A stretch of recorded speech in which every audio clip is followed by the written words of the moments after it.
వచ్చినటువంటి వాళ్ళంతా చాలా గొప్ప వక్తలు. వారికి సమయ నిర్దేశం చేసేటువంటి శక్తి కానీ లేకపోతే అనుభవం కానీ నాకు లేవు. వారికి ఇచ్చినటువంటి సమయాన్ని వారి దృష్టిలో పెట్టుకొని ప్రసంగాన్ని ముగించవలసిందిగా వారిని హృదయపూర్వకంగా అభ్యర్థిస్తున్నా. ఎందుకంటే సభ ఒక అర్ధగంట ఆలస్యంగా ప్రారంభమైంది. పైగా 1:30 తర్వాత భోజనానంతర కార్యక్రమం మరొకటి ఉంది, భోజన కార్యక్రమం ఉంది. కాబట్టి దయచేసి వేదిక మీద ఉన్నటువంటి వక్తలు తమకిచ్చినటువంటి సమయాన్ని దృష్టిలో పెట్టుకొని ప్రసంగించవలసిందిగా మిమ్మల్ని హృదయపూర్వకంగా అభ్యర్థిస్తున్నాం. ఇది చాలా ఇబ్బందికరమైన అంశం అధ్యక్షుడిగా ఉండడం. కరవమంటే కప్ప కోపం, విడవమంటే పాము కోపం.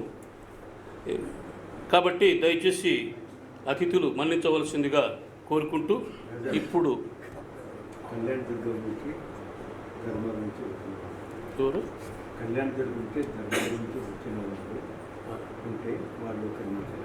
కళ్యాణదుర్గం నుంచి ధర్మవరం నుంచి వచ్చినటువంటి మిత్రులు ఎవరైనా ఉంటే వారిని వేదిక మీదకి రావాల్సిందిగా అభ్యర్థిస్తున్నాను.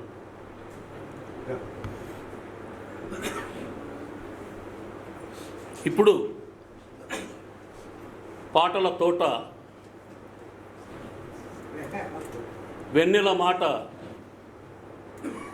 వాగ్గేయకారుడు, తెలుగు ప్రజల హృదయాన్ని దోచుకున్నవాడు, రాయలసీమ గురించి ఒక అద్భుతమైన పాట రాసినవాడు,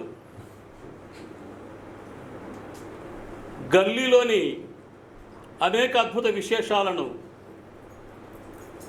మన కళ్ళ ముందు కెమెరా పెట్టి చూపించినవాడు వాగ్గేయకారుడు గోరేటి వెంకన్న గారు.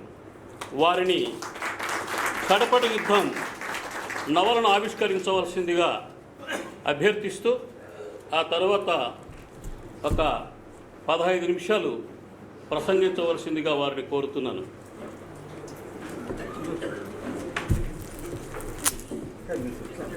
కూర్చోండి సార్, కూర్చోండి.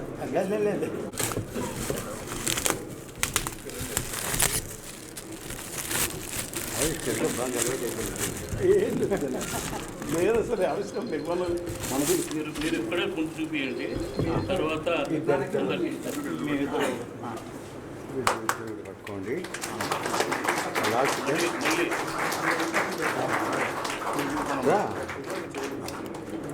పట్టుకోట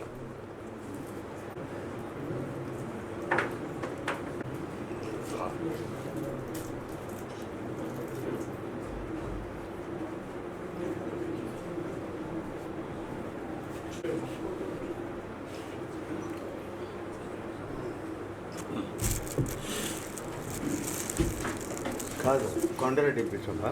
కొండారెడ్డి